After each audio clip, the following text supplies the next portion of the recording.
Donc, premièrement, qui veut me rappeler, qui peut m'expliquer un petit peu le contexte de la Bhagavad Gita? Qu'est-ce que c'est la Bhagavad Gita? Quel est le contexte? Tout ça. Qui a envie d'essayer?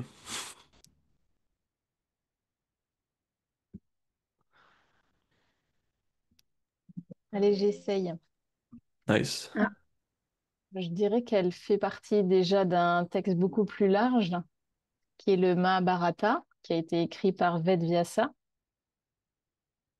Et c'est une petite partie, alors je ne sais plus auquel chapitre elle arrive, je sais pas si c'est 16, je crois. Non, avant, avant. Mais ouais, c'est parfait, parfait. Et c'est 700 versets, en fait, de cette grande épopée, en fait, du Mahabharata, qui signifie la grande guerre de l'Inde, en fait. Bah, t'as la grande Inde, ouais, en gros. Mais c'est ça parle de la grande, d'une des grandes guerres de l'Inde. Enfin, ça parle d'une famille, en gros. C'est l'histoire d'une famille. Le Mahabharata, c'est l'histoire d'une famille. Et il se trouve qu'il y a eu une guerre dans la famille. Ça, c'était là. C'est un peu l'idée. Quoi d'autre? C'est tout juste. Mais qu'est-ce que vous pourriez dire d'autre? C'est quoi l'idée de la Bhagavad Gita? Pourquoi est-ce qu'on étudie la Bhagavad Gita? Euh, Pourquoi? pour moi, la Bhagavad Gita, en fait, c'est une histoire entre Arjuna, qui est un guerrier qui doit aller se battre, et euh, Krishna, qui représente Dieu, l'ultime. Et Mhm. ils sont là, en fait, pour poser et de voir comment ils peuvent aller à la guerre. Et il y a tout un tas de process pour à la fois découvrir Dieu à l'intérieur de soi et comment faire les actions, enfin tout ce qui est dharma, etc., dans, dans, ce- dans cette partie-là en tout cas. Yes. Donc, c'est quoi le but de la Bhagavad Gita? En gros, c'est de... Qu'est-ce qu'il explique si vous... Ouais, dis-moi. Alors, c'est un mode, une mode de conduite pour nous, les humains, qui, bien que ça s'est passé il y a très longtemps, aujourd'hui, on a un mode de conduite et on va pouvoir aller vers le Sanatana Dharma, le chemin de la droiture, avec ce code où Krishna va nous apprendre toutes les étapes pour y arriver jusqu'à la libération. Exact. Donc, c'est un moksha shastra. C'est une écriture qui parle de la libération. C'est vrai que dans les écritures de l'Inde védique, on a beaucoup de types d'écritures. Donc, on a Dharma Shastra qui parle de comment faire les rituels. Dharma Shastra, c'est plutôt comment agir dans la société aussi, comment faire sa vie. On a quoi? Alankar Shastra, comment plutôt tout ce qui est poésie, tout ce qui est art. Kavya Shastra, comment rédiger des textes sanscrits, aussi de la poésie. Donc on a énormément de types de Shastra, mais la Bhagavad Gita, c'est Moksha Shastra. C'est-à-dire, c'est une écriture qui nous explique comment atteindre la libération. Et la libération, c'est se connaître soi-même et connaître Dieu. En gros. Et du coup, c'est quoi le... Qu'est-ce que... Si on doit résumer la Gita en quelques sujets, c'est quoi les sujets qui sont expliqués dans la Gita? Si vous devez me donner quatre sujets expliqués dans la Gita, ce serait quoi? De manière très générale. Quatre sujets. Découvrir dirais, notre... la, Pardon, vas-y. je dirais notre nature véritable, la Mhm. nature du soi, Yes. le karma,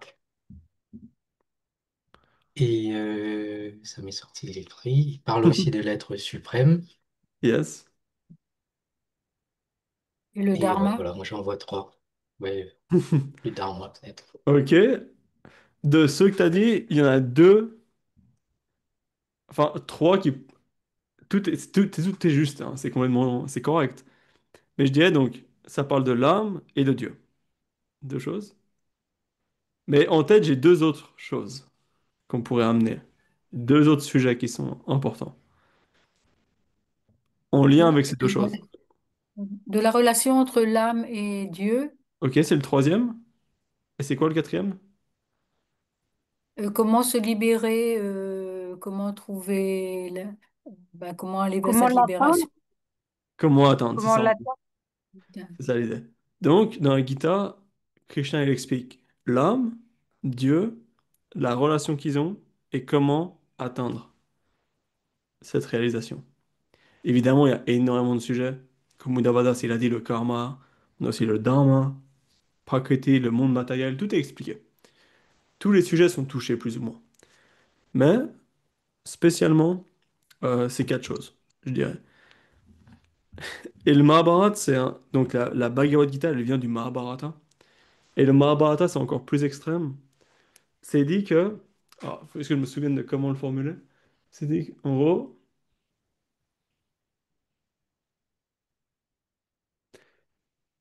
ce qui est dans le Mahabharata, vous pouvez le trouver ailleurs. Mais ce qui n'est pas dans le Mahabharata, vous pouvez le trouver nulle part.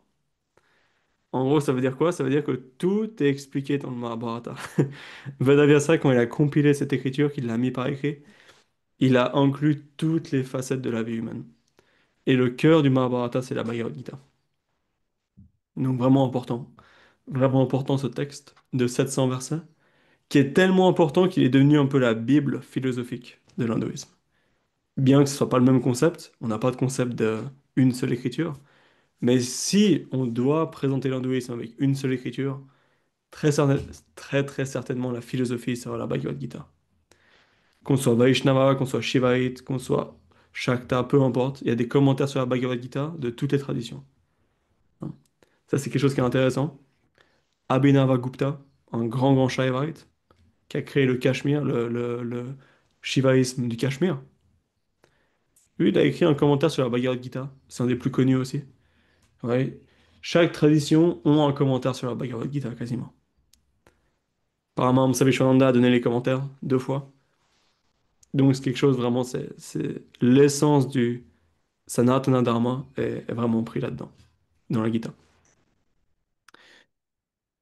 Et en 2 minutes, qui peut me rappeler un peu l'histoire de comment on arrive à ce premier verset ici? Quels sont les événements qui sont juste passés juste avant? Et là, parce qu'on est au milieu d'un champ de bataille. Pourquoi? C'est quoi? Parce qu'il y a deux familles qui se battent, entre Deux guillemets, familles? enfin, non, une même famille, mais deux, comment on appelle Cousin. ça? Deux cousins, enfin, c'est la même famille, c'est les cousins qui se battent pour un territoire qui leur revenait de droit, et le père n'ayant, enfin, le père des 100 cousins n'ayant pas voulu laisser, la guerre commence là, en fait. Exactement. Exactement. Donc, on a une situation de guerre dans une famille. Et ce qui est important vraiment de se rendre compte ici, déjà au tout début, c'est que la guerre de la Kurukshetra, en gros, cette guerre qu'on parle dans la Bhagavad Gita, c'est une guerre qui est aussi évidemment historique, mais aussi symbolique. Et ça, c'est la beauté du Mahabharata, c'est que c'est des événements historiques, mais ils ont aussi un équivalent symbolique pour notre vie. Ouais. Donc tout le récit du Mahabharata, il s'applique aussi à notre monde intérieur, si on veut. Et donc la Gita, c'est aussi une manière de comprendre la guerre entre les bonnes qualités, notre bonne facette, disons, et notre mauvaise facette. Donc Guruji raconte souvent cette histoire. Il y avait deux loups, il me semble, deux loups qui se battaient, qui ont la même force. Et il raconte l'histoire, et puis donc tout le monde demande, mais lequel a gagné? Lequel a gagné la guerre, justement? Et il dit, celui qu'on nourrit. Ouais. Donc, quand il y a imaginons deux animaux qui se battent, celui que vous nourrissez, ben, c'est celui-là qui va gagner. Oui. Et c'est un peu la même idée dans la guitare. Krishna va nous expliquer comment, en gros, arrêter de nourrir ses qualités négatives et comment s'élever dans les qualités positives et ultimement transcender même ça pour rentrer dans les qualités divines, pour rentrer dans le monde du divin. Mais comme Guruji, par Maham Savishwananda explique, seulement en devenant un bon être humain, en devenant une bonne personne, seulement à partir de là, on peut commencer à s'élever vers le spirituel. Et donc, Krishna va parler de beaucoup de qualités humaines, comment se comporter aussi. super important. Le dharma, la manière de vivre. Mais on va voir ça ensemble, du coup. Donc cette guerre, juste pour se rappeler que c'est pas seulement quelque chose qui est extérieur, c'est intérieur. Constamment les bonnes qualités et mauvaises qualités qui sont en affront comme ça. Et c'est ça que la Gita, elle nous dit. Maintenant, qui peut me dire qui est Dhritarashtra? On n'a pas vu la semaine passée, mais c'est une question pour commencer avec cette semaine. Là, vraiment, on rentre dans le premier verset. C'est le père des Dhritarashtra. 100 Kauravas. Hmm. Pardon, Ouais, c'est le père des 100 Kauravas, 100 Kauravas. c'est ça. Ouais. Et c'est quoi le nom de l'aîné des Kauravas, Les Kauravas, c'est Duryodhana. la partie de la famille qui est, en gros, celle qui vole le royaume. Et les Pandavas, c'est ceux qui ont le royaume qui a été volé. Donc il y a deux cousins, Pandava, Kaurava. Kaurava, c'est entre guillemets la mauvaise facette. Pandava, ils sont cinq et ils se battent pour le dharma, pour la droiture. Et l'aîné, c'est comme tu as dit, Duryodhana. Duryodhana. Duryodhana, exactement, ouais. Et son père, c'est Dhritarashtra. Et qu'est-ce qu'il avait comme spécialité, Dhritarashtra? Il était aveugle. Il était aveugle. Et il représente aussi le mental qui est aveugle. Vous voyez. Donc en gros, pour le contexte, il avait les 100 fils et une fille. Et du moment où son fils aîné, qui s'appelait Duryodhana, est né, tout le monde lui a dit, fais attention, abandonne celui-là, parce qu'il va causer la perte de millions et de millions de personnes. Mais il a jamais voulu écouter. Il a jamais voulu écouter. Et toute sa vie, ils lui ont dit, arrête de favoriser ton fils, arrête de favoriser ton fils aîné, il va ruiner tout le royaume. Et il a jamais écouté. Et il était aveugle. Et du coup, il représente cette qualité aussi. On veut pas voir nos qualités négatives, on veut pas voir ce qui a changé. Tout le monde lui dit qu'est-ce qu'il y avait à faire. Dans le Mahabharata, ça revient constamment. Tout le monde parlait à Dhritarashtra, tout le monde disait, n'écoute pas ton fils, il va ruiner tout le monde. Et il n'a pas écouté, rien du tout. Et du coup, il y a eu une guerre qui a tué des millions et des millions et des millions de personnes. En gros. Donc c'est l'idée. Et ça commence par le fait qu'il voulait pas écouter les conseils qu'il recevait. En gros. Et donc le premier verset il dit, Dhritarashtra Uvacha, donc il parle. Dharma kshetre kurukshetre samaveta yuyutsava mamaka pandavascheva kim akulvata sanjaya. Donc Dhritarashtra il demande. Il dit au Sanjaya, je vais vous expliquer qui sont ces personnages. Après s'être rassemblés sur le champ sacré du Kurukshetra, déterminés à livrer bataille, qu'ont fait mes fils et les Pandavas? Maintenant j'ai une question un peu piège là-dessus. Enfin deux questions. Sanjaya, premièrement, Sanjaya, c'était un des euh, Visionnaire. ouais, missionnaires en gros de la cour de Dhritarashtra. Quelqu'un d'extrêmement droit et d'extrêmement beaucoup de valeur. Et il avait la vision, en gros, il a reçu la vision de la guerre. Donc, de Vedavyasa, c'était un grand, grand sage. Sanjaya il a reçu le pouvoir de pouvoir voir passé, présent, futur, et de pouvoir voir les événements qui se passaient à tout moment, à tout endroit. Maintenant, pourquoi est-ce que Dhritarashtra il parle au passé? Qu'ont fait mes fils et les Pandavas? Souvent, on lit ce verset, on ne se rend pas compte de cette idée-là. Pourquoi est-ce qu'il parle au passé? Parce que la guerre a déjà commencé et en fait, lui, il reste à son château et il va pouvoir, enfin, dans son royaume. Et de Mhm. là-bas, il va commencer à s'inquiéter parce qu'il a peur que ses fils se soient fait killer, quoi. C'est ça en gros l'idée. En gros, Sanjaya, son missionnaire, a été envoyé sur le champ de bataille. Et seulement le 10e jour, il est revenu au royaume. Une fois que Bhishma a été tué. On va comprendre plus tard qui il était. Et seulement le 10e jour de la guerre, il est revenu. Et du coup, c'est là que ce verset vient, dans le Mahabharata. Où Dhritarashtra, il voit ce missionnaire revenir. Et il lui dit, oh Sanjaya, après s'être rassemblé sur le champ sacré du Kurukshetra, enfin, le champ sacré de Kuru, Parce que Kshetra, ça veut dire...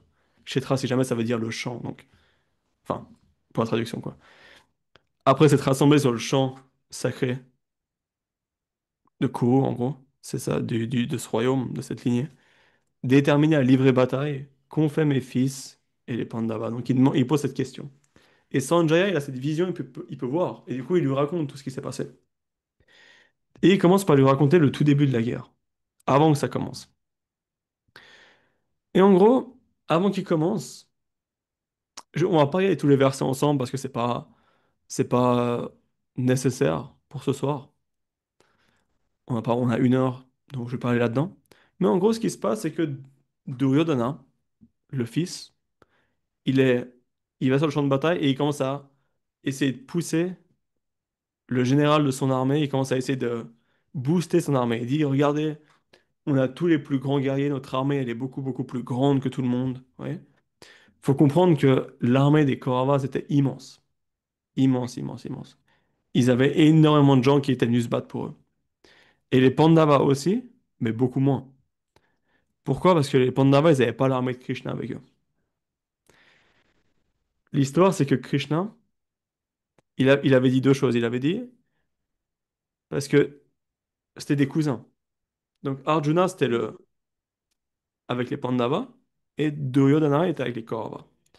Et donc les deux, Arjuna et Duryodhana, ils sont allés vers Krishna pour lui demander de l'aide. Ils ont dit, Krishna, t'es un des rois les plus puissants du royaume. Aide-nous, aide-nous pendant cette guerre.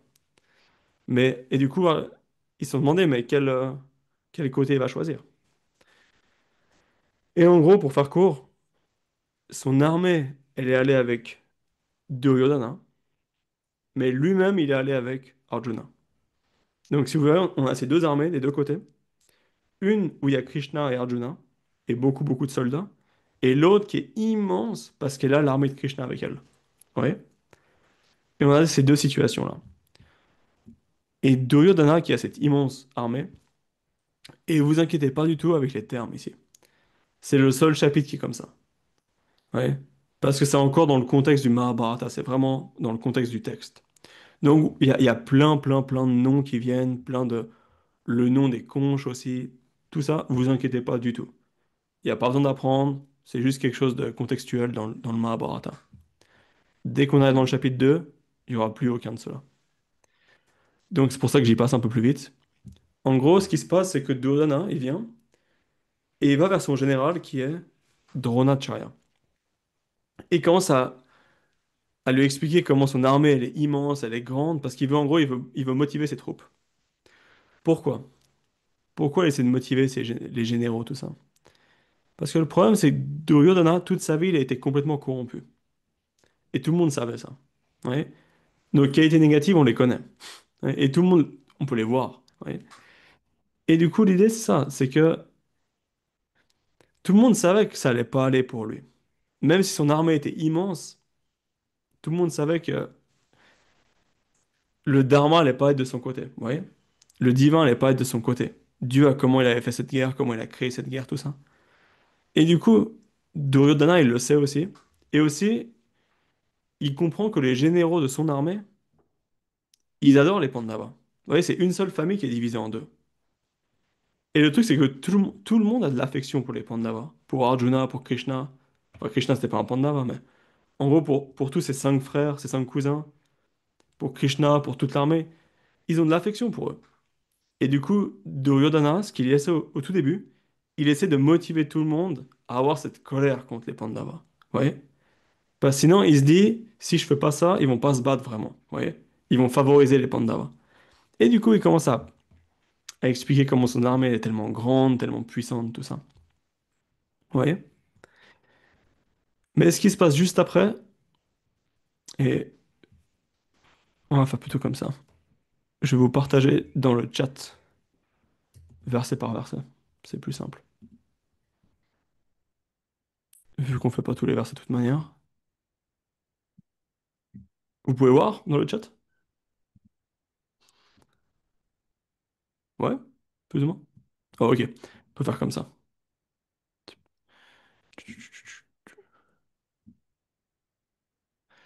Donc, ce qui se passe, c'est que il y a ces deux armées qui sont présentes. Et Duryodhana, il essaie de motiver ses troupes, tout ça. Et juste après, ils commencent à souffler dans leurs conches. Vous voyez? Toutes les armées. Et du coup, les Kauravas, ils commencent, il y a une sorte de bruit tumultueux extrêmement puissant. Mais ensuite, Krishna, il souffle dans la conche. Arjuna, les Pandavas, et toute cette armée qui était extrêmement dharmique, extrêmement droite, avec beaucoup de valeurs, tout ça. Et quand ils font ça, c'est là que ce verset il vient.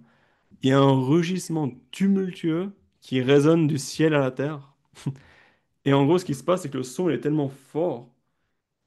Et le verset, il est beau, il dit, ça déchire le cœur des fils de Dhritarashtra. Donc, qui avait volé le royaume, qui avait créé cette guerre, en gros. Et ce qui se passe là, dans ce verset, il y a une signification qui est très profonde. C'est que ils avaient une armée qui était immense. De manière statistique, il n'y avait aucune chance qu'ils perdent cette guerre. Impossible. Les armées étaient complètement disproportionnées. Ils avaient des grands guerriers de chaque côté. Mais ce qu'on voit, c'est vu qu'ils ont cultivé ces mauvaises qualités toute leur vie, ils ont tout construit sur ces mauvaises qualités. Ce qui se passe, c'est que le moment où les Pandavas, ils s'ouvrent dans leur conche, il y a ce mouvement, cette force qui s'émane d'eux, ouais, ces bonnes qualités qui s'éveillent, si on veut, tout le mauvais côté, il commence à devenir un peu, il dit le cœur qui est déchiré, en gros. Et en gros, c'est ce qui Elle se les passe. ébranle. Hein? Elle les ébranle. C'est ça, c'est que d'un coup, ils Ils sont sont ébranlés. complètement confus. Et il y a cette peur qui s'éveille. Ouais, ils n'ont jamais eu cette peur avant. Ils voulaient juste se battre, extrêmement confiants. Et d'un coup, ils voient ça s'éveiller, et du coup, il y a quelque chose qui se passe. Ouais. Et ça, on peut le voir aussi dans notre vie, c'est que le moment où on commence à aller dans les sanghas, qu'on commence à les voir, apprendre le chemin spirituel, qu'on va voir des dévots, qu'on va voir spécialement Guruji par exemple Savichananda. Ce qui se passe, c'est que d'un côté, il y a toutes ces qualités qui s'éveillent, non? Il y a ce rugissement tumultueux, on peut dire, qui résonne. Il y a cette joie qui s'éveille, il y a quelque chose qui s'éveille. Ouais, on va au temple, il y a un truc différent. Mais en même temps, notre mauvaise, nos mauvaises qualités, notre aspect un peu plus, on va dire un peu plus négatif, disons comme ça, il s'éveille aussi, il commence à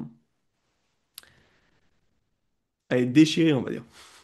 Et du coup, il y a tout un tas de peurs, de doutes, de choses qui s'éveillent. Parce que c'est ce côté négatif qui veut se battre en gros contre ça, qui veut pas changer. Ouais. Quand on voit les Kauravas, ils ont pas envie de changer, ils ont juste envie de gagner le royaume encore plus, encore plus. Ils ont, ils sont pas concernés par la droiture, ils sont pas concernés à propos de bien traiter les gens du royaume. Ils veulent juste de la richesse du pouvoir. Et c'est ce que les mauvaises qualités en nous, elles font. Elles veulent juste du pouvoir, du pouvoir, du pouvoir. Et peu importe là où ça va amener notre vie, si on suit ces mauvaises qualités, elle va toujours nous tirer vers le bas, toujours nous tirer vers le bas. Et donc on voit quand ces qualités, elles s'éveillent, le rugissement tumultueux, faut pas oublier, c'est Krishna lui-même qui souffle dans sa conche, c'est Arjuna lui-même, les grands, grands guerriers de l'époque. D'un coup, il y a tout qui change à l'intérieur, non? Et du coup, c'est ça, en gros, dans le chapitre 1, il y a tout ce contexte, on va dire, de la guerre, qui fait un peu peur au début. On se dit, mais pourquoi? Souvent, beaucoup, enfin pour vous, je pense beaucoup moins, parce que à l'île de la Réunion, vous avez ce contexte hindou, naturellement, donc c'est très différent. Vous avez déjà beaucoup, beaucoup, beaucoup plus de connaissances de base. Mais souvent en Europe, la première fois qu'on lit la Bhagavad Gita, c'est un peu la confusion. Ouais.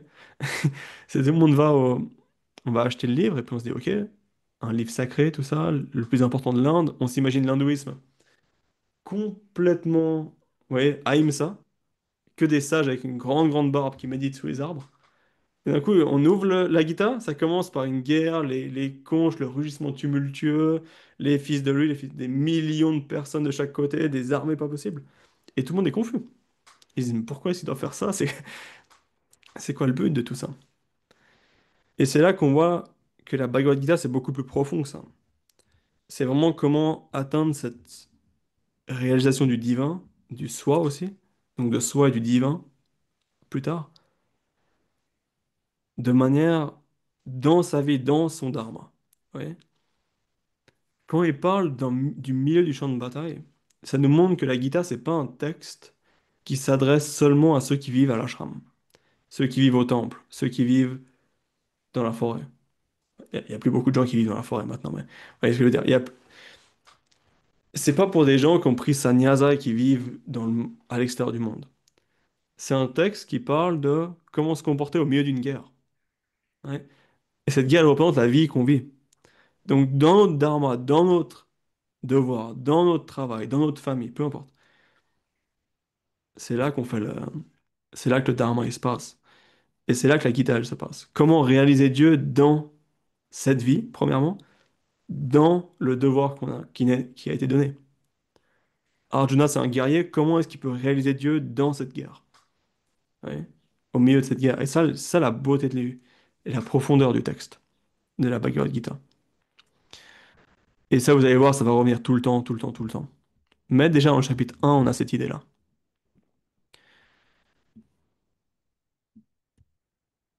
Est-ce que jusque-là, c'est plus ou moins clair?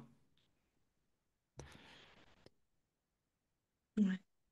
Je passe pas beaucoup de temps sur les termes, et je vais aussi assez rapidement dans le chapitre. Il y a une raison pour ça. C'est parce que si on fait, enfin, le format du cours maintenant, c'est pas l'idée d'aller dans chaque verset, vous voyez? Surtout au chapitre 1, ça demande beaucoup de temps, ça demande d'expliquer le Mahabharata complètement, et ça, c'est pas nécessaire. Pour comprendre le reste de la Gita, c'est pas nécessaire. Donc, mon but ce soir, c'est vraiment de vous donner l'essence du chapitre 1 et comprendre la problématique de la Gita. Et qu'est-ce qui se passe, comment Arjuna il se passe, comment Arjuna se sent, comment Krishna interagit avec lui. Et de là, on peut comprendre tout le reste de la Gita. Donc, juste vous donner l'essentiel, en gros. C'est le but, en gros, pour ce soir. Donc, j'ai mis le prochain verset dans le chat. Donc, Rishikesham Tadavakyam Idamaha Mahipate. Donc, il a parlé en ces termes, et Rishikesha, donc Krishna, il a parlé comme ça à Rishikesha, à Krishna, et du coup, Arjuna, maintenant, il dit, Arjuna Uvacha, il dit, Senayo Ubayo Madhye, Ratam Stapaya Maichyuta. En gros, Madhye, il dit, amène-moi, il demande à Krishna, c'est vraiment intéressant, imaginez-vous la scène. Vous avez ces deux immenses armées. Bah, ça, c'est vraiment une des scènes les plus importantes de la Bhagavad Gita.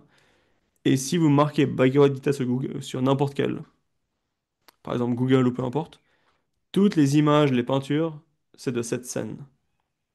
Ça se passe de cette scène-là. Donc il dit, imaginez-vous la scène, il y a deux immenses armées, et il y a un chariot de guerre où Arjuna il est avec son arc, et Krishna, c'est celui qui conduit le chariot. Parce que Krishna avait dit, je vais pas me battre. Je conduis le chariot, mais je vais pas me battre. Et du coup, Arjuna, il demande à Krishna, il lui dit, amène-moi Senayor Ubayor Madhye, Ratam Stapaya Mechuta.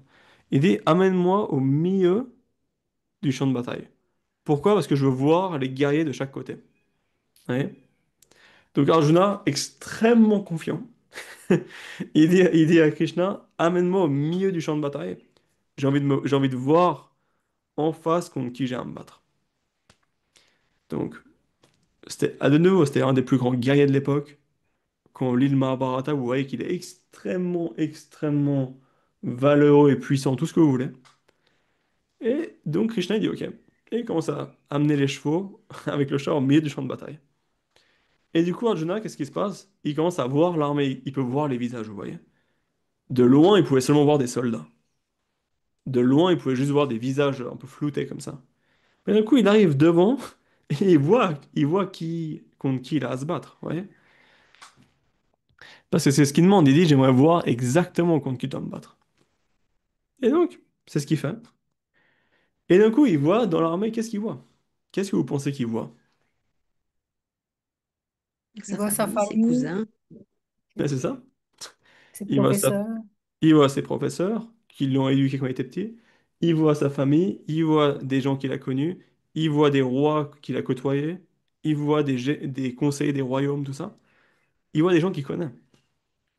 Parce qu'il faut comprendre aussi qu'il y a certains rois qui ont dû aller dans l'armée des Kauravas, qui devaient être contre les Pandavas, non pas par volonté, mais dû au pacte qu'ils avaient entre les royaumes. Vous voyez ce que je veux dire?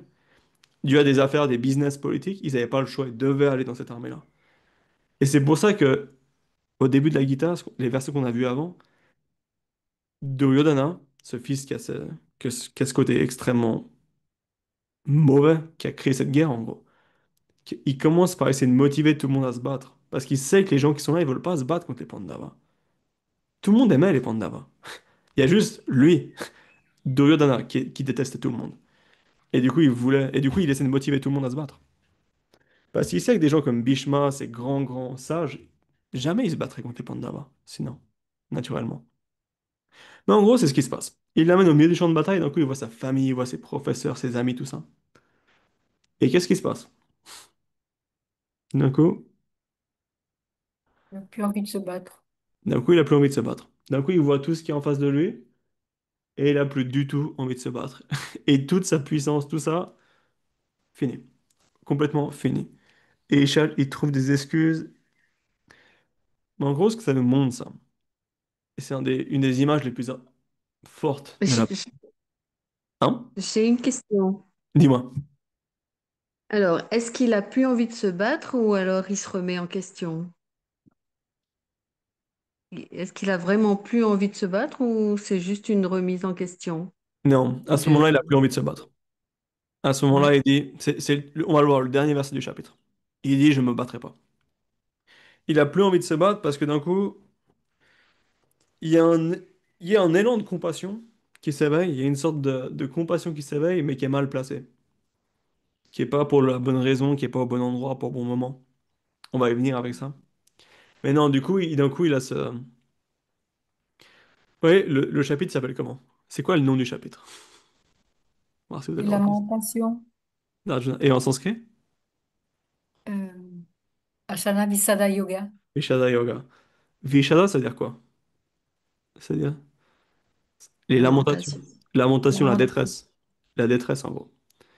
Et c'est pour ça qu'il s'appelle comme ça ce chapitre. Parce d'un côté, Arjuna, il est en détresse, il rentre dans ses lamentations. Et pourquoi c'est un yoga? Arjuna Vishada Yoga. Pourquoi c'est un yoga? Pourquoi ces lamentations, c'est un yoga? C'est intéressant, non? De pratiquer le yoga des lamentations. C'est une voie que nous empruntons souvent pour nous battre contre nos qualités négatives. C'est un chemin, en fait. Nous démarrons par les qualités négatives que nous ne voulons pas voir. Et quand nous les voyons, ben, nous n'avons pas du tout envie de les battre et on a envie de plutôt se battre en retraite, comme on dirait. Et donc, du coup, pour moi, c'est une voie, un chemin. En quoi c'est un chemin? Mais c'est ça, hein, tu y es presque. En quoi c'est un chemin? En quoi c'est un yoga? En quoi ça nous unit avec Dieu? Les lamentations. Peut-être qu'il y a ce de s'en remettre complètement à Dieu et que sans cette étape-là, en fait, il ne se serait pas abandonné à Krishna, ni ne l'aurait pas écouté par la suite. Ok, c'est une grosse partie de ça, ouais. Mais quoi d'autre encore? Un autre chose, quelque chose que je pense qu'on peut tous avoir vécu. Si on en est là à étudier la Bhagavad Gita, à avoir un chemin spirituel, tout ça. C'est Tu aussi peux la reposer ta simplicité. question? Excuse-moi. Tu peux reposer ta question, s'il te plaît? Qu'est-ce qui se... Pourquoi, pourquoi Arjuna Vishada Yoga, les lamentations? En quoi les lamentations, la détresse, ça peut être un yoga? Quelque chose qui nous unit à Dieu. Pour ma part, quand on Parce que va tant que mal, Ah, on se rapproche plus de Dieu que quand on va bien, ben, on ne s'inquiète pas de Dieu, en fait, on ne s'inquiète pas du chemin. ok, ouais, c'est vrai, c'est beaucoup de ça. Les lamentations, c'est aussi une facilité, en fait, Ok, une facilité, la peur, une sorte de peur. ouais, ouais, c'est vrai. tant qu'on touche le fond, on peut que se raccrocher à Dieu. Aussi, il y a de ça. Ouais, c'est un peu tout ça, en gros. L'idée, c'est simplement que il y a une vérité qui est pas forcément cool à entendre à chaque fois, mais qui est réelle. C'est qu'au final, le point d'entrée dans la spiritualité, c'est très souvent quand on touche le fond. Ça a l'air très bizarre comme ça, mais c'est seulement le moment où, où quelque chose se... Pas forcément qu'on touche le fond, c'est pas, ouais, ce que je veux dire, c'est pas forcément ce niveau-là, mais c'est seulement quand d'un coup on se rend compte que tout ce qu'on pense être réel, tout ce qu'on pense être notre bonheur, tout ça, c'est pas vraiment ça, ouais. Quand d'un coup il y a des choses qui sont prises de nous, qui sont enlevées de notre vie, tout ça, d'un coup on commence à se rendre compte. À travers les lamentations, la détresse, d'un coup on prend conscience que, ok, il y a autre chose que ça, ouais. Et ça se lie à ce que vous avez tous dit. C'est que quand on est bien, on pense pas vraiment à Dieu, ouais. C'est pas qu'on pense pas à Dieu, on pense à Dieu, on va au temple, oui, mais il n'y a pas cette relation. Ouais. Ou la relation, elle est pour avoir plus de choses mondaines. Ça, c'est possible aussi. Il n'y a pas de souci avec ça. Krishna, il dit, c'est aussi une belle manière d'approcher Dieu. Il n'y a pas de souci avec ça. Mais il n'y a pas ce qu'on appelle le mumukshudva, cette volonté d'être libéré. Ouais. Et quand je dis libéré, pour nous, dans Bhakti Marga, ça veut dire atteindre cette pure dévotion pour Dieu. Être uni avec lui. Ici ou là-haut, c'est pareil. Vous voyez ce que je veux dire?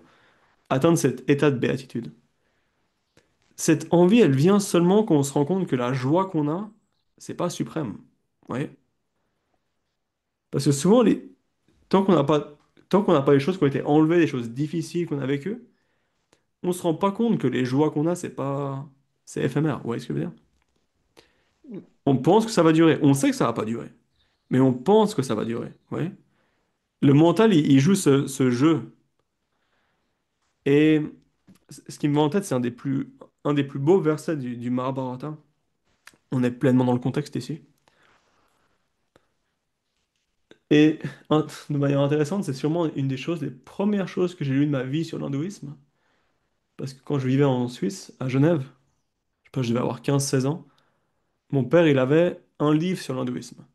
Et dans ce livre, il y avait cette discussion, en gros, que je vais vous expliquer maintenant. En gros, c'est une discussion entre Yudhishthir, qui était un des 5 Pandavas, qui était le fils aîné des Pandavas, des 5 frères, dont Arjuna est le plus représenté, on va dire, dans la Gita. Et en gros, Yudhishthir, un jour, il se rend compte, il se retrouve dans une situation où il a une sorte de question-réponse avec un esprit, un yaksha. Yaksha, c'est un esprit de la nature, si on veut. Et en gros, qu'est-ce qui se passe? C'est que ce yaksha, il lui pose des questions. Et il doit répondre juste. Et s'il répond juste, tous ses frères vont être ramenés de la mort. Je vous passe l'histoire pourquoi ça arrivait comme ça, mais en gros, ses frères étaient morts pour quelques temps, quelques minutes. Et si vous voulez les ramener en vie, il devait répondre à toutes les questions de manière les plus juste. Et une des questions de ce yaksha, de cet esprit, elle est magnifique. Il dit, quelle est la chose la plus incroyable dans le monde? Quelle est la chose la plus incroyable dans le monde? Et c'est quoi la réponse de Yudhishthir? Qui était la bonne réponse? Vous savez ce que c'est? Vous avez une idée? Quelle est la chose la plus incroyable dans le monde? La vie, je ne me souviens plus. Je savais, mais j'ai oublié. Ah, là, les Pandavas, ils n'auraient pas été ramenés de la mort. C'est pas la réponse. Mais c'est proche de ça, à vrai dire. C'est quoi la chose la plus incroyable? La plus bizarre, la plus incroyable, la plus hors du commun qu'on peut imaginer dans le monde? Ça se lie avec ce qu'on a parlé juste avant.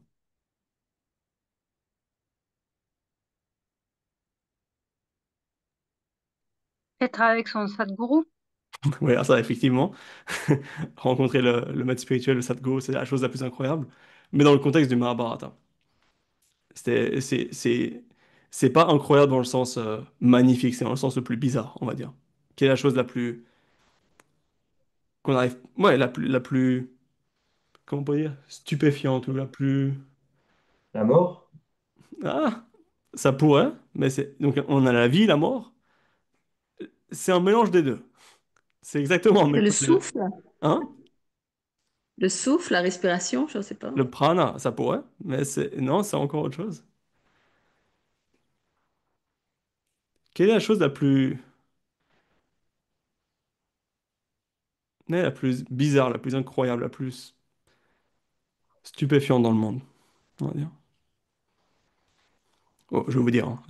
C'est parce que En gros, la réponse qu'il donne, il dit, la chose la plus incroyable dans ce monde, c'est que chaque jour, des millions de personnes meurent, et tous les autres qui restent pensent qu'ils sont immortels, vivent comme s'ils étaient immortels.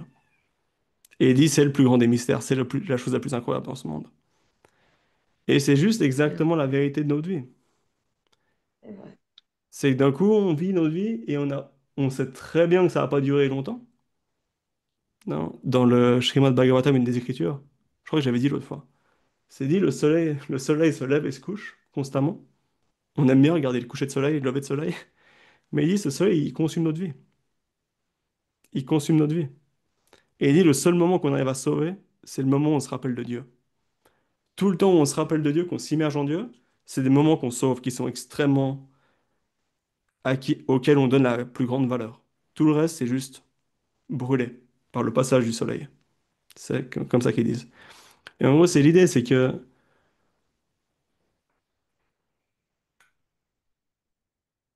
comment on peut dire ça? Ouais, c'est ça. C'est que d'un coup, on se dit, oui, tout, le message de la Bhagavad Gita, c'est bien joli, c'est tout, c'est intéressant, mais j'ai le temps. Ouais. Parce qu'il y a toujours cette partie du mental qui se dit, je vais vivre éternellement. Il y a on le sait que c'est pas vrai, mais l'ego, il agit en tant que tel. Et c'est pour ça que la Bhagavad Gita, elle est tellement importante.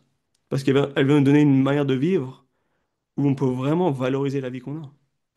Comment vivre une vie qui a du sens? Comment amener le sens dans la vie? Comment comprendre déjà le sens de la vie? Qui on est? Qui est Dieu? Comment être connecté avec lui? Comment réaliser ça?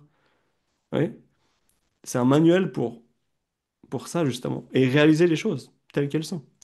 Et c'est ce qui se passe au milieu du champ de bataille. Arjuna se retrouve devant tout le monde, devant ses cousins, ses professeurs, tout ça, et d'un coup, il est face à la réalité des choses. Oui. Et donc, de la même manière, cette idée, quand on se retrouve au milieu du champ de bataille, c'est quoi? En gros, ça représente quand on commence à s'observer. Oui. Quand on s'assoit sincèrement avec nous-mêmes, 10 minutes, 5 minutes, et qu'on s'observe. Et on se dit, OK, qu'est-ce qui se passe dans le mental? Et on voit toutes nos bonnes qualités. On a tous, ici, dans le meeting, dans le Zoom meeting, tous ensemble. On a tous des qualités, chacun de nous, c'est sûr, des qualités extrêmement belles et magnifiques, des talents, tout ce que vous voulez. Et en même temps, je suis sûr qu'on a tous des qualités très négatives. C'est sûr. Nous tous. C'est la manière dont le mental il est. Le mental, il est comme ça, il n'y a pas moyen d'être. Vous voyez ce que je veux dire? C'est pas une honte, c'est juste, c'est comme ça. Et du coup, Arjuna, quand il fait ça, il demande justement, emmène-moi au milieu du champ de bataille. Et d'un coup, quand il voit ces deux facettes, on va dire, son armée et l'armée de tes ennemis, et puis il voit que dans l'armée des ennemis, c'est que des gens qu'il connaît. Et de la même manière, on se dit, ok, maintenant je prends le chemin de la Gita, je prends le chemin spirituel. Et on commence à s'observer, à méditer, et d'un coup, on voit nos mauvaises qualités, on voit les attachements, on voit les addictions, on voit les mauvaises choses pour nous, et on sait qu'on va devoir se battre contre ça. On n'a pas envie. On n'a pas envie parce qu'ils forment une partie de notre réalité. Vous voyez? Une partie de notre identité aussi. Ça, c'est un des points qui est fort là-dedans. Et Arjuna, une partie de son identité était construite sur le fait qu'il était l'élève de tel ou tel, le cousin de tel ou tel, l'ami de tel ou tel, vous voyez? Et de devoir se battre contre ça, ça allait détruire son ego, sa propre identité, vous voyez ce que je veux dire? Et c'est pour ça, il y a un des versets après, il va dire, il dit, si je me bats contre eux, même si je gagne le royaume, j'aurai aucun plaisir. Vous voyez, il n'y aura pas de plaisir là-dedans. Ça montre que son intention, c'est pas vraiment la compassion. Vous voyez? Oui, il y a cette compassion qui s'éveille, mais ultimement, c'est pas vraiment la compassion qui est là. C'est le désir d'éviter la souffrance. Vous voyez ce que je veux dire? Et c'est pour ça que Krishna, parce que si c'était purement de la compassion, bien placée, sincère, Krishna aurait dit, ok. Parce que Krishna, sa compassion, c'est une des qualités de Krishna. Vous voyez? Mais Krishna, vous le verrez après. Il dit non, non, non, non. Il dit Arjuna, mais qu'est-ce que tu fais? Bats-toi, relève-toi, bats-toi. Vous voyez? Et en gros, c'est l'idée, c'est que si Krishna lui dit ça, c'est parce que sa compassion n'était pas bien placée. L'intention derrière, c'était pas la bonne. Ce qu'il voulait, c'était éviter la souffrance et maximiser en gros le plaisir. Ouais. Avoir le plus possible de se sentir bien. Ouais. Mais l'idée, c'est qu'à ce moment-là, il se battait pas pour atteindre un petit but, un petit plaisir d'un petit moment. Il se battait pour rétablir un royaume qui allait rétablir le bonheur pour des millions et des millions de personnes. Ouais. Donc évidemment, Krishna lui dit, maintenant, il faut te battre. Parce que ton dharma, c'est justement d'établir ça. Et le plus grand bonheur va être là-dedans. Cette libération va être là-dedans. Elle va pas être dans essayer d'éviter ce genre de choses, vous voyez. De la même manière pour nous. On voit ces attachements, ces mauvaises qualités, bonnes qualités. Et on se dit, ok, mais je peux aussi partir en courant du champ de bataille. Et juste arrêter de faire toute pratique spirituelle, arrêter de faire toute spiritualité. Et faire ma vie. Je peux aller au bar, je peux aller voir des amis. Facile, vous voyez. Mais il n'y aura jamais de bonheur là-dedans. Parce qu'on évite notre dharma. Donc on pourra trouver un peu de plaisir, oui, aucun doute, mais ça va jamais durer. Ouais, c'est ça le truc, c'est que le mental est juste, comme Yudhishthira avait dit, non? La chose la plus incroyable. Tout le monde meurt et on pense qu'on va devenir éternel. De la même manière, tout le monde remplit ses désirs dans le monde extérieur. Les plus grands millionnaires, ils ont... Il y a des gens qui ont beaucoup d'argent, des gens qui n'ont pas d'argent, peu importe, vous voyez. Tout le monde essaie de remplir ses désirs. Et au final, personne n'est heureux. Personne. Il n'y a jamais eu une personne qui peut dire je suis pleinement satisfait. À part les saints, les mystiques, les sadhus, personne n'a jamais pu dire ça. Et je dis pas que de l'hindouisme, n'importe quelle religion, mais à part les gens qui ont connu ce soi, qui ont connu Dieu, personne peut dire je suis vraiment satisfait. De manière ininterrompue, vous voyez. Et du coup, c'est pour ça, la Gita, elle dit, ok, oui, se placer au milieu des deux armées, voir nos bonnes qualités, nos mauvaises qualités aussi, transformer tout ça et aller au-delà de tout ça. Sur le chemin, il y a des plaisirs, des peines, tout ça. Mais le but, il est ni le plaisir ni la peine. Le but, c'est la béatitude. Et la béatitude, c'est la nature de Dieu. C'est une joie qui a pas de début, qui a pas de fin. Ouais. C'est la nature de la réalité même. C'est pas quelque chose qui vient et qui part, qui vient et qui part. Ouais. Donc c'est l'idée de la Gita. Et du coup, Arjuna, quand il voit ces deux armées-là, du coup, il est complètement en détresse. De la même manière que nous tous, quand on observe nos mauvaises qualités, des fois, on se dit, ok, j'ai pas envie de laisser partir ça, j'ai pas envie de me détacher de ça, j'ai pas envie de changer ça, j'ai pas envie de changer ci, oui. Mais au final, on va voir comment Krishna il le motive et il lui explique la vie justement. Krishna lui donne ce manuel de vie, il lui explique chaque étape de la vie pour qu'il arrive à comprendre, à avoir cette clarté dans le mental pour se dire, ok, la meilleure chose que je peux faire pour ma vie, pour atteindre ce pur bonheur, c'est de suivre le chemin que Krishna m'a donné. Vous voyez? Donc il l'amène de cette complète détresse et confusion jusqu'à la clarté sur les choses. Vous voyez? Et ça, j'ai pu voir dans ma vie, c'était comme ça. Je veux dire, quand j'ai connu Guruji, j'avais un gros manque de sens, si on veut, complètement. Complètement à la recherche de sens. Alors, j'avais une bonne situation sociale, tout ce que vous voulez, mais il n'y avait pas de sens. Vous voyez? Il y avait... Tout était vide, en guillemets. Il y avait tous les plaisirs du monde extérieur, ils étaient là, mais il y avait un vide de ça. Et justement, seulement quand j'ai rencontré Guruji, après en pratiquant ça, maintenant c'est complètement différent. Ouais. Ce sens, il est là. Ce vide, il n'existe pas. C'est plus, il y a plus ce genre de choses. Mais c'est seulement en passant à travers, comment on peut dire, en se mettant au milieu de ces deux armées et en essayant de se détacher de ces choses-là, en essayant de laisser aller ce qui n'est pas bon pour nous, en faisant ce chemin spirituel, seulement, seulement là, quelque chose de plus réel peut s'éveiller, entre guillemets. Vous voyez? Et c'est ce que Krishna et Arjuna ils représentent ici. Donc Arjuna, il dit, amène-moi au milieu du champ de bataille, et d'un coup, il voit contre qui il a à se battre, et il est complètement détruit. Et pour finir, un dernier verset pour ce soir, qui est en gros la conclusion du chapitre. Sanjaya Uvacha. Donc Uvacha, ça veut dire il parle. Vacha, en gros, c'est la parole. Sanjaya, donc Sanjaya parle et dit Evam Uktva Juna Sankhya Ratopashta Upavishat. En gros, Sanjaya dit ayant ainsi parlé sur le champ de bataille, Arjuna a mis son arc et ses flèches de côté et s'est assis sur le siège de son char, le cœur débordant de désolation. Donc, c'est l'idée, vous voyez, le plus grand guerrier de l'époque. Il faut pas penser que Arjuna, il avait jamais fait de guerre, hein. Ça, c'est aussi un truc, c'est aussi un truc qu'il faut pas s'imaginer. Faut pas penser qu'Arjuna, c'était un grand pacifiste. Ouais. C'était, si vous lisez le Mahabharata, il était en guerre depuis qu'il est né jusqu'à maintenant. Ouais. Parce qu'il faut s'imaginer, à l'époque, il y avait tout le temps des guerres. Vous voyez, entre les royaumes, ce genre de choses. C'était constant, c'était des guerriers. Ouais. Même c'était très dharmique, mais c'est le contexte. Et là, d'un coup, il se retrouve complètement détruit au milieu du champ de bataille. Et il dit, ayant ainsi parlé sur le champ de bataille, parce que ce que j'ai passé maintenant, je veux juste vous le donner à l'oral. En gros, Arjuna, il a cherché plein d'excuses. Il commence à donner plein d'excuses à Krishna pour pourquoi il ne doit pas se battre. Il dit, regarde, c'est mes professeurs, c'est des amis à moi, je devrais pas me battre contre eux. Si je me bats contre eux, il n'y aura aucun plaisir, même en ayant le royaume. Il dit, si je me bats contre eux, je vais pas atteindre le paradis. C'est sûr que je vais aller en enfer. Si je me bats contre eux, les familles vont être détruites, et du coup, les traditions vont être perdues. Ouais. Et il donne, vous pouvez le lire pour vous-même, si vous voulez, c'est cool de faire ça, en groupe ou individuellement. Et vous allez voir, il donne plein d'excuses. Et au final, il met son arc de côté, ses flèches de côté. Upavishad, il s'assoit sur, sur le char et il est complètement le cœur débordant de désolation, qui est en gros cette Vishada de Chapitna. Et c'est dans cet état-là que la Gita elle va commencer. Ouais.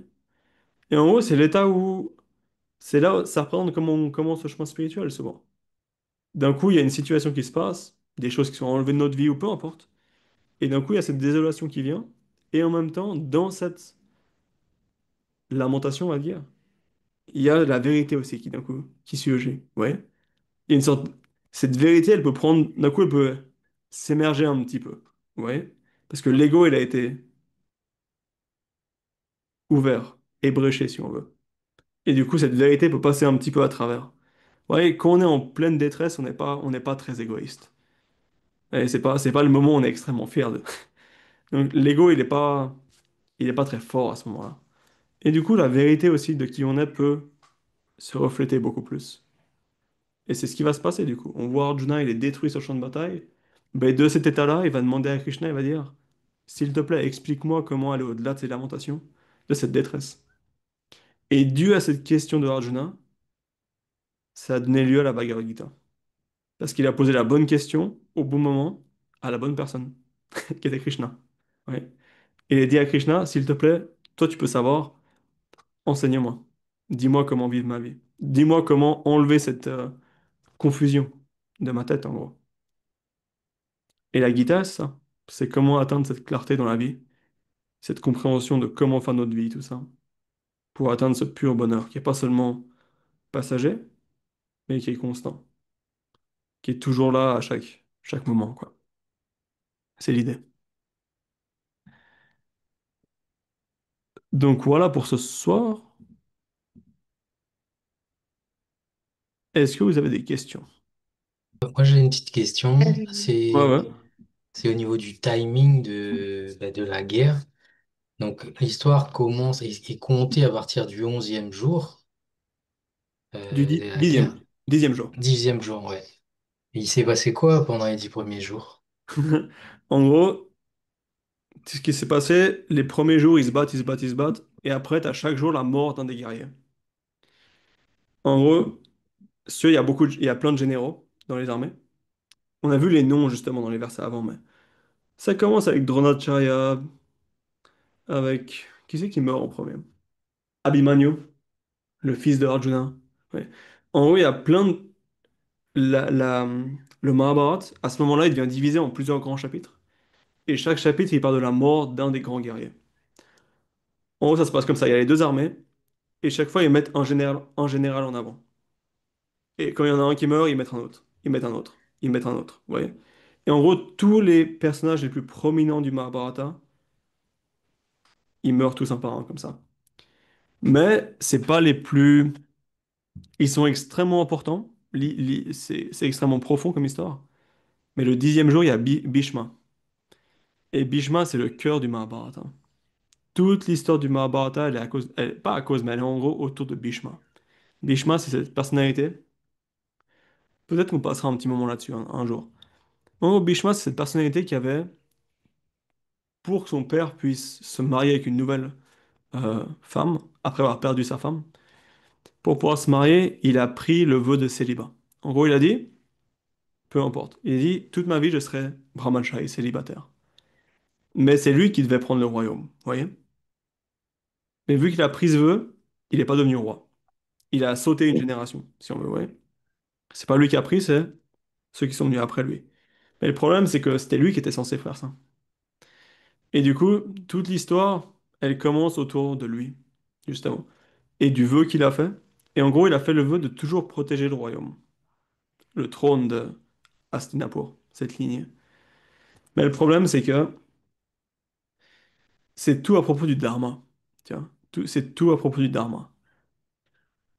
Et le problème, c'est qu'il avait une vision du dharma, de la droiture, qui était extrêmement fixe. Et il n'a pas fait les bons choix à tout moment. Et du coup, le 10e jour de la guerre, déjà, il se retrouve du mauvais côté de la bataille.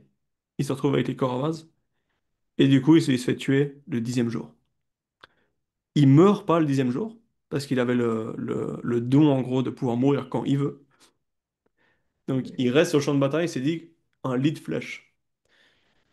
Franchement, à lire ça, c'est impressionnant, hein. Enfin, c'est assez intense à lire. Parce que quand il se fait tuer, c'est pas du genre que c'est pas drôle à lire comme truc. C'est vraiment, il se fait tuer, il tombe de son chariot, la guerre, elle s'arrête. C'est d'un coup, tout le monde, c'est dit, c'est vraiment tout le monde d'un coup, les gens, ils se tournent et ils regardent qui c'est qui est tombé de son chariot et tout arrête. Parce que c'était impossible, vous voyez ce que je veux dire? C'était inimaginable qu'une personne comme ça puisse. Et à ce moment-là, les Kauravas, ils savent que c'est fini. Si lui s'est fait tuer, c'est fini. Et à ce moment-là, Sanjaya retourne dans le royaume. Parce qu'il est tellement. Parce qu'après, la guerre, elle prend une autre tournure. C'est un massacre. Il n'y a plus de règles, c'est juste n'importe quoi. Parce qu'ils sont complètement en détresse. Ouais. Ouais, c'est pour ça, du coup, le 10e jour, il revient au royaume. Mais ce qui s'est passé avant, en gros, c'est la guerre qui commençait étape par étape. Et tous les grands généraux, un par un, qui se font tuer. Et de différentes manières, tout ça. C'est l'idée. Ouais, c'est assez intense à lire, quoi. Et je pourrais vous envoyer une version du Mahabharata et vous regardez si vous voulez. Il y a aussi une série, il y a une série sur le Mahabharata. Il y a 250 épisodes, je sais pas combien. C'est... Alors justement, ouais, j'ai vu la série, mais du coup, ce qui est décrit dans la série, c'est le reflet de ce qu'il y a dans le livre, ou à peu de choses près, ou... Ouais, c'est plus ou moins... Ouais, Plus ou moins. Ouais, ouais, ouais, c'est plus ou moins ça. C'est plus ou moins ça. Franchement, c'est assez fidèle, du coup. c'est assez fidèle au récit. C'est assez fidèle, ouais, c'est fidèle au récit. Mais tu vois comment c'est la guerre dans le truc, quoi. C'est vraiment un général Ouais, après. C'est autre... Et la guitare lui a vraiment se poser au début de ça, justement. Enfin, c'est... Ouais, c'est une idée. En gros, c'est ça qui se passe avant, principalement. Évidemment, il y a plein d'événements qui se passent, mais principalement la guerre. Après lui, il y a beaucoup de choses qui se passent. Une fois que Bhishma il est mort. Une fois qu'il est couché sur sur le lit de flèche. En gros. du coup, Arjuna, il se lamente alors qu'il y a eu quand même pas mal de morts déjà, en fait. C'est un peu... Moi, Ah je non, le non, comprends non. un peu quand même. Non, c'est ça le truc. Alors, Non, il parle, Arjuna, c'est il avant. parle au passé. Il Ah parle, oui, tu vois, donc, il a pas encore. ah, Oui, c'était ça que je comprenais pas. non, non, non, non. Ouais, d'accord. Il Non, revient non. dans le temps, en fait, quand il raconte. C'est ça, il revient dans le temps quand il raconte. Il dit qu'est-ce qui s'est passé? Qu'est-ce qu'on fait, mes fils? Parce que le roi, il savait pas ce qui se passait. Pourquoi? Parce qu'il était tellement confiant que ses fils allaient gagner. Parce que il a même pas pensé qu'il pouvait perdre. Enfin, c'est l'idée en gros. C'est l'idée en gros. Donc ça revient dans le temps. Vous voyez, c'est un récit qui remonte dans le temps jusqu'au 10e jour. Il vient juste raconter le début et il vient raconter jusqu'au moment où Bhishma, enfin, il se fait tuer. En gros, après la Gita, si vous continuez de lire le Mahabharata, Ce qui se passe juste après, s'il raconte jusqu'au moment où Bhishma se fait tuer. Et ça revient dans le présent, du coup.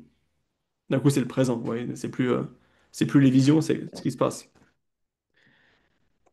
Et ouais.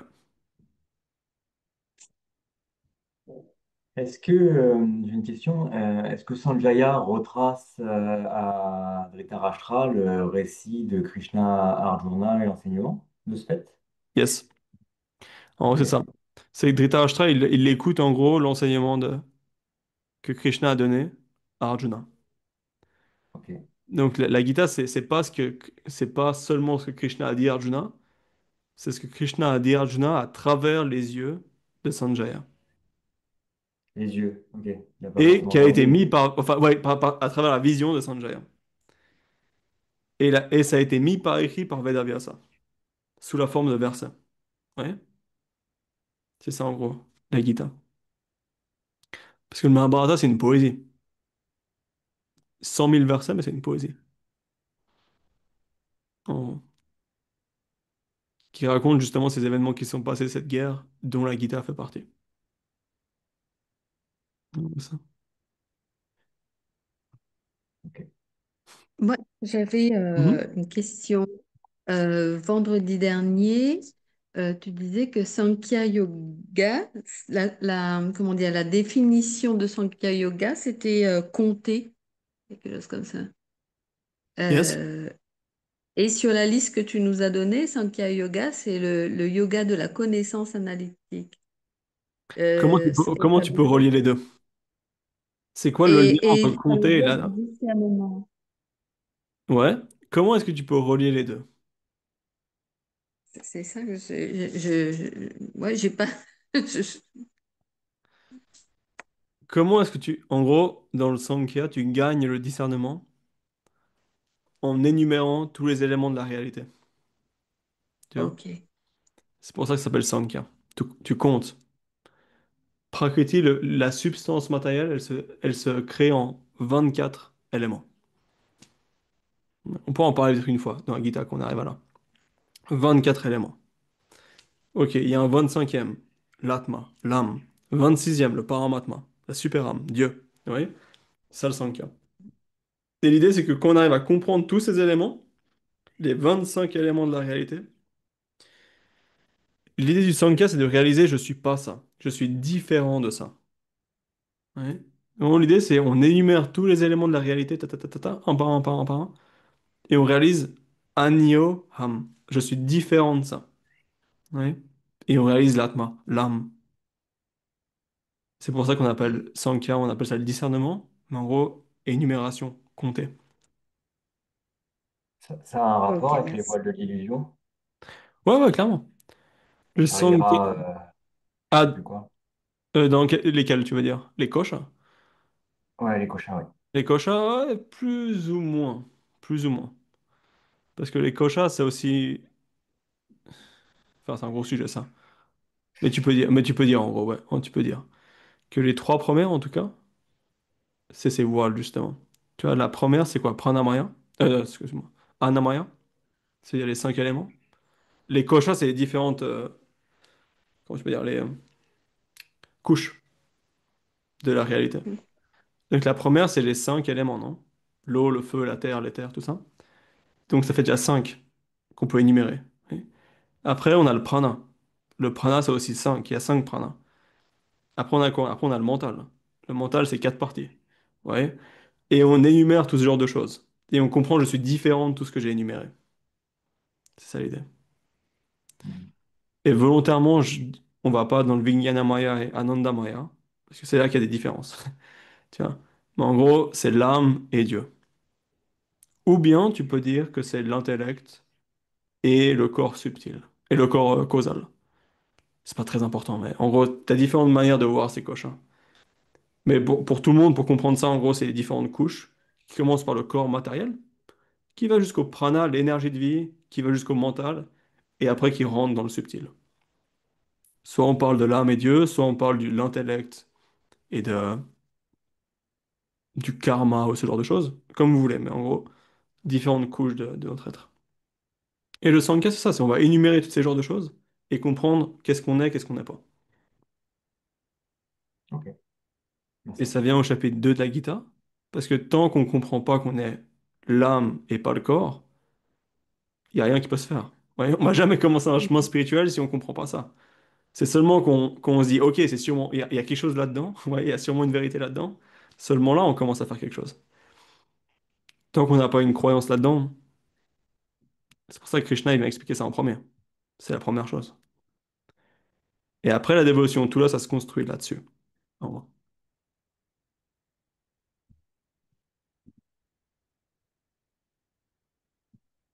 Ok, cool, cool, cool. On peut finir là, je pense. Om Shanti Shanti Shanti Shri Gurubhyo Namaha Hare Om Prem Se Bolo Sadgurudeva Sameshan Nama Prabhu Ki Jai Savasta Bhakta Mandali Ki Jai.